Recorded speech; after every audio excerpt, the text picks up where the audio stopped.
మనము దేవుణ్ణి ప్రేమించితిమని కాదు, తానే మనలను ప్రేమించి, మన పాపములకు ప్రాయశ్చిత్తమై ఉండటానికి తన ఏకైక కుమారుణ్ణి పంపెను. ఇందులో ప్రేమ ఉంది. దేవుడు మనలను ఇలాగు ప్రేమింపగా, మనమొకనినొకడు ప్రేమింప బద్ధులమై ఉన్నాము. ప్రేమ దీర్ఘకాలము సహించును. ప్రేమ దయ చూపించును. ప్రేమ మత్సరపడదు. ప్రేమ డంబముగా ప్రవర్తింపదు. అది ఉప్పొంగదు. ప్రేమ అమర్యాదగా నడువదు. స్వప్రయోజనమును విచారించుకొనదు. ప్రేమ త్వరగా కోపపడదు.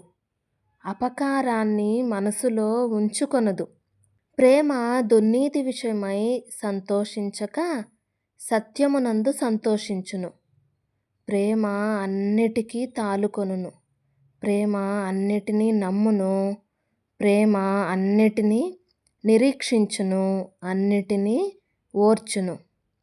ప్రేమ శాశ్వత కాలముండును. విశ్వాసము, నిరీక్షణ, ప్రేమ ఈ మూడు నిలుచును. కానీ వీటిలో శ్రేష్టమైనది ప్రేమయే. మన దేవుడు ప్రేమ స్వరూపియై ఉన్నాడు. ప్రేమ లేనివాడు దేవుణ్ణి ఎరుగడు.